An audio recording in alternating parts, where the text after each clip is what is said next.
Dust swirled as I squinted into the crimson Martian sunset. Each gust carried the abrasive whisper of a world indifferent to our presence. For all Earth's hubris, Mars remained untouched, untamed. It was a lesson I carried in the ache of my bones, in the fine grit that coated my skin. I trudged back to the dome, my worn boots kicking up clouds of rust-colored sand. "Mason!" someone barked over the comms. "Report!" "Returning to base, over," I answered, voice flat. Another fruitless excursion. I'd hoped to find some anomaly in the geology, a clue to this damned disease. But it was just more of the same. Endless, barren expanse. Inside the dome, the air felt suffocating after the vastness outside. The fluorescent lights buzzed, a harsh counterpoint to the silence that always seemed to creep into the farthest corners of our settlement. Dr. Lee was waiting, his lined face tense. A man of science, his worn lab coat hung heavy with a burden we all now shared. "Any luck?" His voice was low, filled with the exhaustion that had become a permanent resident here. I shook my head. More of the same, nothing. The truth was we were groping in the dark. The silica plague, for that's what the media back on Earth had dubbed it, was merciless. It had started with subtle aches misdiagnosed as fatigue. Then that telltale sheen on the skin, a faint rigidity, the slow, horrifying transformation of flesh and bone into unyielding stone. "We're losing people, Mason," Lee murmured. "Running out of time." I gripped the edge of the lab counter, the coolness a meager comfort. I know. The guilt was a constant companion, even though there was nothing I, a geologist, could do. I swore under my breath. We need a breakthrough. Back in my quarters, that blasted red dust clinging to my boots, I couldn't shake the feeling of eyes upon me. Not human eyes, but something far older, buried in the sands of this uncaring planet. Had the ancient Martians known of this threat? Left behind some trace, a warning we were too blind to see? Sleep was a restless battle. In the half-light of pre-dawn, I dreamt of sandstorms, not red, but opalescent and shimmering. They consumed me. My body hardened, turning into a grotesque parody of a human statue. Then I'd jolt awake, gasping, the sheets damp with sweat. This wasn't just some assignment anymore. This was survival. Ours, and maybe that of something more than we had ever imagined. The nightmares weren't new, but their intensity worsened. Images of those we'd lost, their faces locked in petrified masks, tormented my fitful sleep. The dream's sandstorms now felt less like a threat and more like a summons. I spent my days busy, trying to drown out the fear. We analyzed Martian rock samples, comparing them to the infected tissue, now terrifyingly common. Lee dissected the petrified victims, his hands steady despite the unspoken horror in his eyes. We searched for a biological trigger, a viral agent, anything that would explain this bizarre transformation, yet the harder I worked, the more an unsettling suspicion grew within me. The disease wasn't merely destroying cells, it was transmuting them. One afternoon, a transmission came through from Earth. Control wanted an update on our progress. I heard the unspoken question in their tight voices. Fear laced with a subtle current of accusation, as though we were somehow failing them. "We're still investigating," I said. "It's a complex process." "Time is running out, Dr. Mason," came the terse reply. "Billions were invested in this colony. People are dying, and we need answers." I disconnected, feeling both anger and a sense of isolation. They didn't understand, not truly.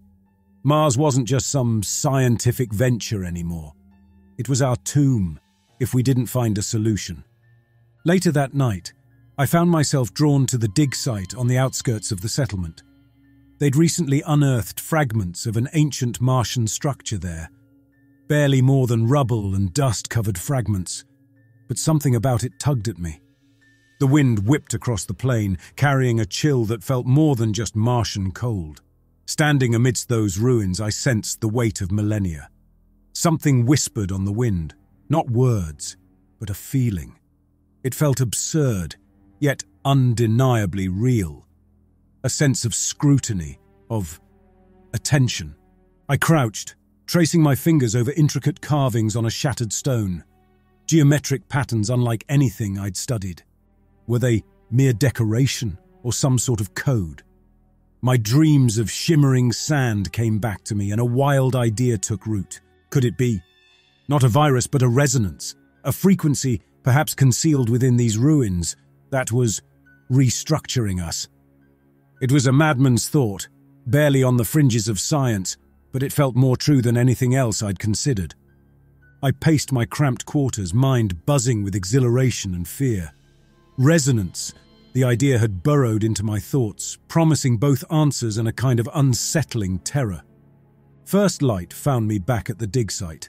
I needed data, something concrete to ground my wild speculations. The air hummed with a low-level energy that prickled against my skin, likely the usual static caused by the Martian atmosphere, but it felt intentional. My equipment was meant for geological surveys, hardly the sort of thing to detect frequencies. Still, I had to try. With painstaking care, I set up my instruments, adjusting sensors and running diagnostics with trembling fingers. Initial readings were just background noise, expected but disheartening nonetheless. Just as I started considering other avenues, an anomaly appeared on the screen. A faint, rhythmic pulse buried beneath the ambient readings. It was there, undeniable. I spent the next few hours in a frenzy. The signal originated from within the ruins and seemed to fluctuate, almost as though responding to my presence. Could the ancient Martians have manipulated resonances, used frequencies as a power source, or perhaps something else? Dr. Lee was skeptical when I dragged him out to the site. A biologist to the core, he scoffed at my talk of vibrations and unseen forces. "The plague is organic, Mason," he insisted, eyes narrowed. "It's restructuring cells on a molecular level." "And what if it's being triggered by something external?" I countered. "A signal maybe buried here like an unseen landmine." He watched me work, his brow furrowed. But the stubbornness in his gaze didn't entirely mask the grudging curiosity. Even the most rigid minds couldn't fully deny the unsettling pattern of the infection, its bizarre, crystallizing transformation. By nightfall, we had isolated the strongest source of the pulse, deep within the central chamber of the ruins. Tomorrow would mean going inside. The thought sent a tremor down my spine, not entirely from fear. There was a sense of inevitability, a feeling that this was the path I needed to walk, whether it led to salvation or my own petrified doom. Dawn painted the Martian sky with streaks of burnt orange. Today wasn't about geological surveys or lab analyses. Today I felt more like an archaeologist than a scientist, venturing into a mystery that stretched back eons. The entrance to the ruins was a yawning gap in the sandstone, eroded by time and the relentless Martian winds. Dr. Lee stood beside me, his usual clinical demeanor replaced with a tense unease. "This is madness, Mason," he muttered. "What if you're right? What if this resonance is the very thing turning us to stone?" "Then we have to stop it," I replied. The alternative was unthinkable. The air inside was thick with age, laden with the dust of countless centuries. I switched on my helmet light, its beam cutting a swath through the gloom. The chamber was circular, its walls covered in those same geometric patterns I had seen before. But now they seemed less decorative and more purposeful, like equations carved into the very foundation of the space. In the center of the chamber stood a large, roughly spherical object, made from a material I didn't recognize. This had to be the source. We approached cautiously, equipment humming. The readings from my instrument spiked, the rhythmic pulse now a jarring thrum in my ears. It felt discordant, a disruption to the natural order. Then a shift. The sphere began to rotate, casting strange, dancing patterns on the walls. "Lee, look!" I shouted, my voice tight. The geometric carvings seemed to glow, resonating with the light from the sphere. Lee gasped, staggering back a step. It's activating something," He was right. Faint lines of energy now snaked through the room, connecting the sphere to the patterns on the walls in an intricate web. It was both beautiful and utterly alarming. "Could this be a weapon?" Lee breathed, his voice filled with horror. "Did the Martians build this to—" He trailed off, unable to voice the terrible possibility. I didn't know, but what was clear was that this place wasn't a mere relic. It was alive, and the key to the disease lay within its humming alien heart. A shout shattered the tense silence of the chamber. "Halt! Step away from that thing!" We whirled around, helmet lights illuminating a figure at the entrance. It was Commander Cooper, head of security for the settlement. 2 armed guards flanked him, their weapons trained squarely on us. "Cooper," I started, my voice hoarse, "we found something. It could be the key to—" "I don't care what you think you found," Cooper barked, his face grim. "You've violated protocol. This site is restricted." Panic flared within me. "But listen, don't argue with me, Mason," Cooper snapped. "You've potentially compromised the safety of this entire colony." "He's right," Lee said quietly. "We acted hastily, perhaps recklessly." I wanted to protest, to shout that time was running out faster than Cooper could comprehend, but the futility of it settled over me. Rules, regulations, they were all we had left, the thin threads holding this settlement together. "Escort them back to the dome," Cooper ordered his men. "I want this site sealed. No one in or out until this is cleared by Earth." As they marched us away, I couldn't stop myself from glancing back. The sphere thrummed with its strange energy. The alien patterns on the walls still pulsed rhythmically. In that moment, I felt an overwhelming sense of frustration mixed with dread. The answer was right there, tantalizingly close but now possibly out of reach. Back in the settlement, rumors swirled faster than a Martian dust storm. Our little escapade had spread like wildfire, morphing and twisting with every retelling. I could sense the fear tightening its grip on the colonists. Their gazes were wary, their voices strained. They saw us as the ones who'd brought an unseen horror into their midst. Lee and I were confined to our quarters under guard. The news from Earth arrived swiftly. A quarantine order. All communication channels were heavily monitored. Even our research files were being scrutinized. Earth wanted control, and in their eyes, we were no longer scientists, but potential liabilities. That night, as I lay in my bunk, sleep was an elusive enemy. Cooper's accusations rang in my ears, yet a part of me rebelled against them. Had we been reckless? Undoubtedly. But wasn't that the nature of discovery? Of pushing boundaries when conventional wisdom failed? The dreams of opalescent sandstorms returned, but this time with a new intensity. They felt like a warning, a promise that time was running out, not just for us, but for something vaster, and far older than humanity's brief venture on this unforgiving world. Days bled into one another. Imprisonment within my tiny quarters felt more stifling than the Martian atmosphere itself. Cooper was the only one I saw with any regularity, stoic, unyielding, a symbol of Earth's rigid control. "Any updates from your superiors?" I asked him on his 3rd visit. I'd given up trying to reason, focusing instead on gleaning any scrap of information from the outside world. "The situation is being handled. Experts are on their way," Cooper said curtly. His words lingered emptily in my mind. Experts. People who'd never breathed Martian dust, never seen the fear eating away at this colony firsthand. Lee seemed to have retreated into himself. He spent hours poring over our old data, as if searching for some missed detail, some clue we'd overlooked. The once meticulous scientist was unkempt now, a haunted look in his eyes. I tried to pull him towards conversation, towards action, but he'd raise a weary hand as if to say, "What's the use?" It was on the 7th night when it happened. The dream wasn't of swirling sand, but of the ruins. The carvings on the walls burned into my mind, their intricate patterns both alien and strangely familiar. I awoke with a jolt, heart pounding. I stared up at the bland ceiling of my quarters, those geometric shapes refusing to leave my thoughts. A crazy notion sparked within me. They weren't just decorations, they were a code. For the next few hours, I was a man possessed. I sketched the patterns from memory over and over again. Every variation, every angle.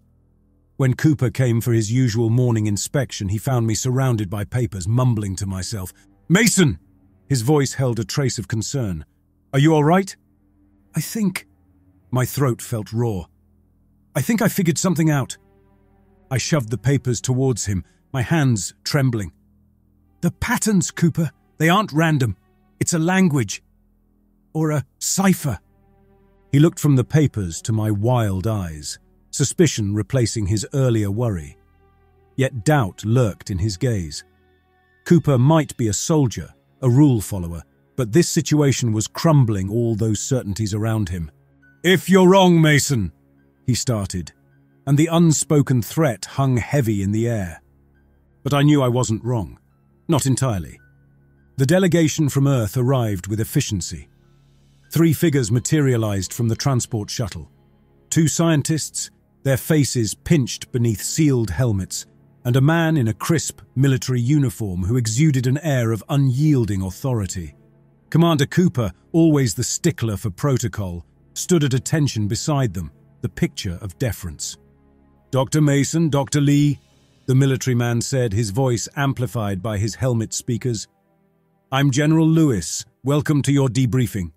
His tone implied this was less a conversation and more a preliminary trial. His icy gaze swept over us. I felt unshaven, mentally disheveled, far from the capable scientist I once had been.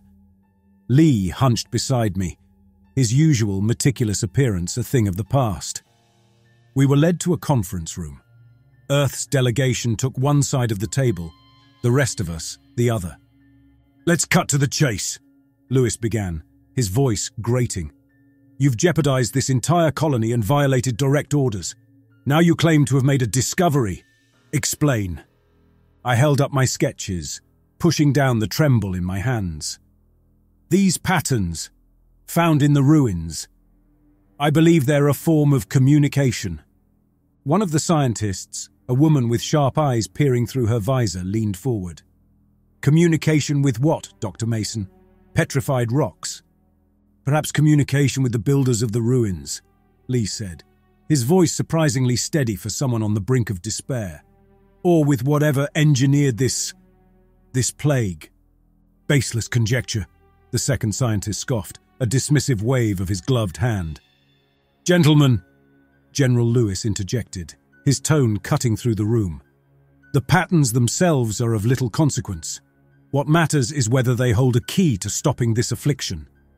He fixed me with a hard look. "Do they, Dr. Mason?" The hopes and fears of the colony seemed to rest on my shoulders. I took a deep breath, trying to find clarity in the midst of chaos. "I don't know for certain, General, but I believe, given the chance, we can decipher this ancient code. And that could lead us to understanding the cause of the disease, and potentially a cure." Lewis held my gaze for a long moment. Then he looked at Lee, his expression unreadable. "Do you concur, Dr. Lee?" Lee's hands tightened into fists on the table. "With all that we've witnessed, General, traditional avenues of research have failed us.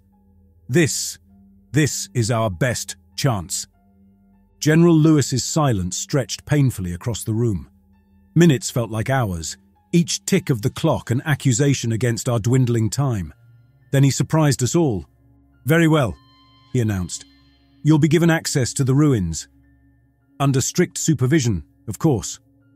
Commander Cooper scowled, while I felt a rush of relief, though tempered by a sobering dose of apprehension. We'd been given a lifeline, however fragile. In the days that followed, a strange duality colored our existence. Outside our hastily assembled lab, the settlement held its breath. The disease, once a creeping terror, now surged with terrifying speed.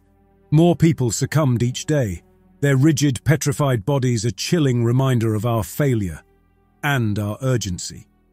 Lee and I became figures whispered about in hushed tones, saviors or madmen, depending on who you asked.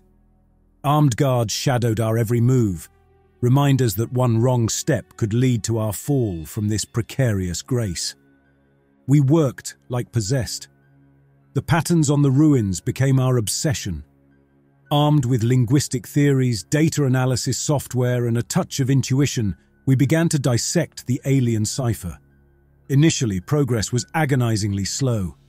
The carvings held their secrets close, each symbol shifting and twisting in our perception. Lee approached it from a biological angle.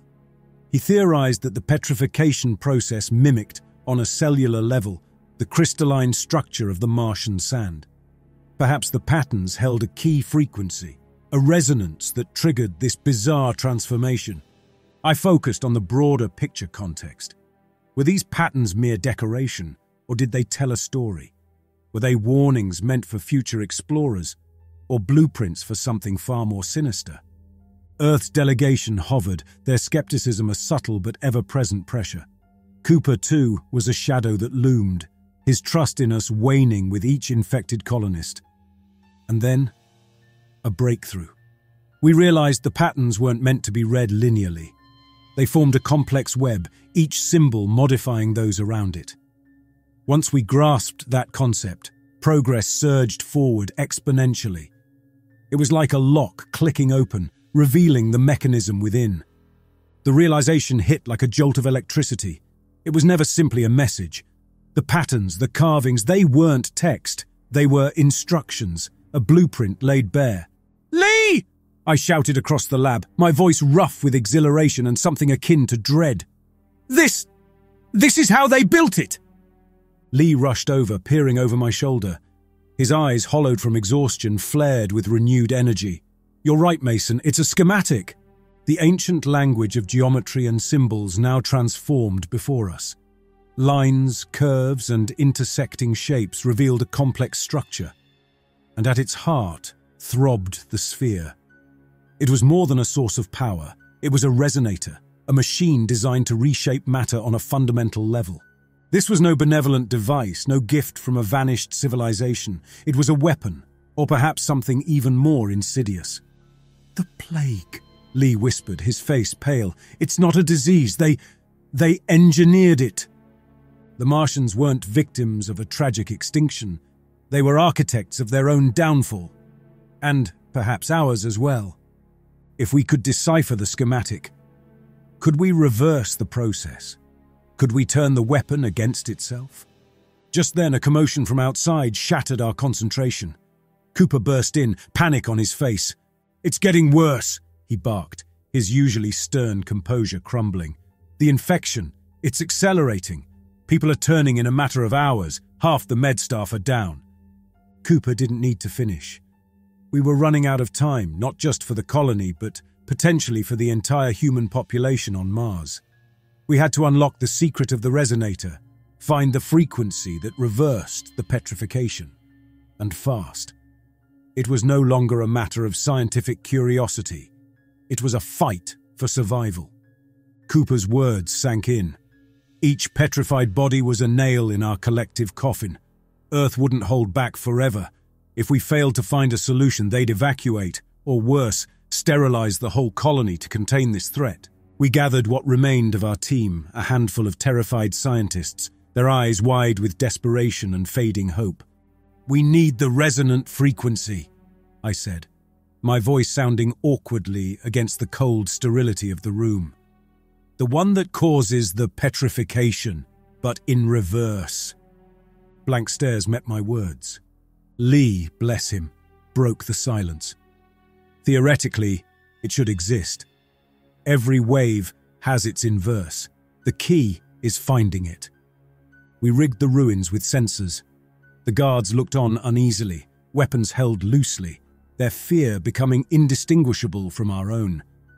Every hum, every vibration from the sphere sent a jolt of terror through the group. Data poured in, a torrent of frequencies and amplitudes. Analyzing it all was a monumental task, like searching for a specific grain of sand in a hurricane. We fell into a pattern of frantic work, punctuated by short, restless collapses into despair. Earth's delegation sent increasingly panicked messages, demanding updates we couldn't provide. I found myself drawn back to the dreams of opalescent sand. They felt less like nightmares, more like guidance. Lee and I began experimenting, feeding modified frequencies into the resonator, using the patterns as our guide. Each failure was a devastating blow, each glimmer of change countered by another horrifying onset of petrification among our people. Cooper was the first to break. "This is madness!" he roared, stomping over to our console. "You're killing them! Faster!" He had a point, yet surrender was unthinkable. Lee looked up, his face grey, but his eyes blazing with defiance. "Then we die trying, Commander. Because the alternative is watching everyone we came here to save turn into stone." Cooper stood there, rigid and conflicted, before finally turning on his heel and walking away. The clock was ticking down, not in hours or minutes, but in breaths. Each petrified colonist was another tick closer to our own doom. Our lab was turned into a chaotic battleground. Equations scribbled frantically across whiteboards clashed with the cold, indifferent readings on our monitors. Lee, always the meticulous one, began to fray. He muttered to himself, his once brilliant mind grappling with theories that spiraled towards the edge of reason. Even the guards seemed infected by our frenzy. Their weapons jittered in their hands.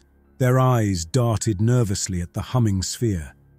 Every subtle shift in its rhythm sent a ripple of terror through the room. I dreamt only in shades of red now, of blood, of rust, of the relentless Martian sky. In those few moments of stolen rest, the opalescent sand offered no guidance, only a sense of suffocating vastness, of being buried alive beneath the weight of uncaring stars. It was on the verge of collapse when a breakthrough finally came, not with a fanfare, but as a subtle anomaly on the spectral analysis. "Here!" Lee shouted, his voice hoarse. "Look, a counter-resonance!"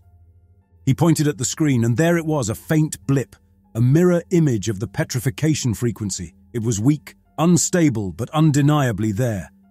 Can we isolate it? Amplify it?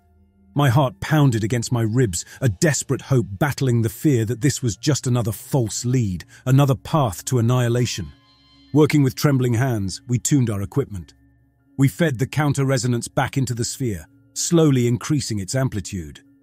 The object at the heart of the ruins responded, its rhythmic pulse faltering, then beginning to shift.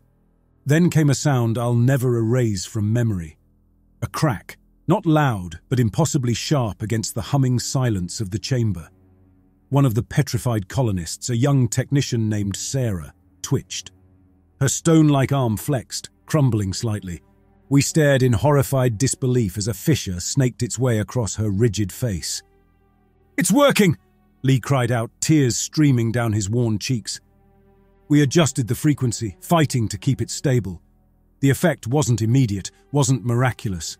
With agonizing slowness, the silica shell around Sarah began to crumble, revealing the pale, terrified flesh underneath. Across the lab, other petrified figures seemed to shudder. The process had begun. A wave of impossible hope crashed over us. Yet victory mingled with a new kind of fear. What we had unleashed was a volatile force, and one wrong move could turn our salvation into disaster. Sarah was the first, then another, and another. The rigid figures that had haunted our nightmares began to stir. They gasped, choked, and wept as layer after layer of crystalline horror flaked away. It was a harrowing sight. News spread through the settlement like wildfire. Colonists, weakened and terrified, stumbled towards the ruins, drawn by the promise of life. Our lab became a scene of controlled chaos. Using every ounce of remaining strength, we expanded the counter-resonance field, bathing the chamber in its disruptive hum. Those too weak to walk were carried in on stretchers, their petrified limbs cracking and shedding silica-like dust. Some didn't make it, their bodies too far gone to be reclaimed. Each loss was a brutal reminder of the stakes. I found Cooper among the throng, helping to coordinate the influx of the stricken. A strange camaraderie had ignited between us, forged in the crucible of this shared nightmare. He caught my eye and offered a weary, almost grateful nod. General Lewis and his scientists kept their distance, observing with awe and lingering distrust. News had already been relayed back to Earth. Control would want answers, explanations, and they would want them soon. Lee, despite his exhaustion, was a force of nature. He theorized, adjusted, and fine-tuned the counter-resonance, battling its inherent instability as we threw more and more victims into its path. The sphere throbbed, protesting our manipulation of its ancient song. It took days of ceaseless effort. When it was finally over, we collapsed as one, our bodies protesting the sudden release of tension. A hush fell over the ruins, broken only by coughs and weary sobs of the survivors. Looking around, I saw not just colonists, but people stripped bare. Their fear, their courage, and their scars were laid open for all to see. Weeks later, our settlement was a mere shadow of its former self.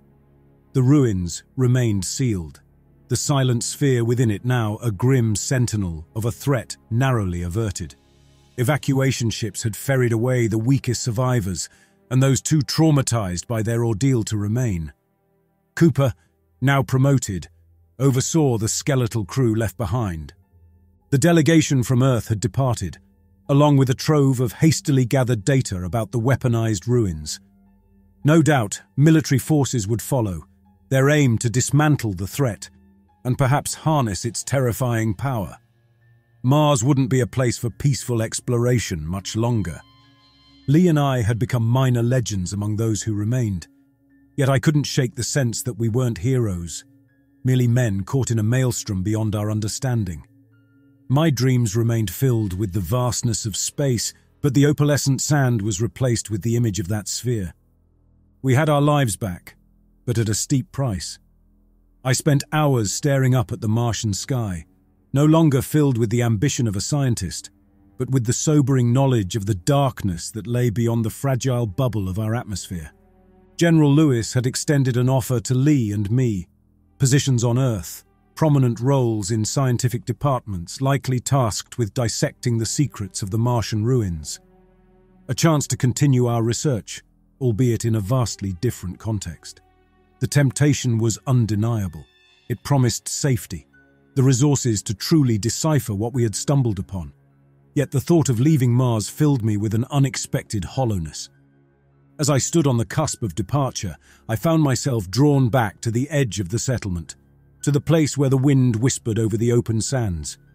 Lee joined me there, understanding shining in his tired eyes.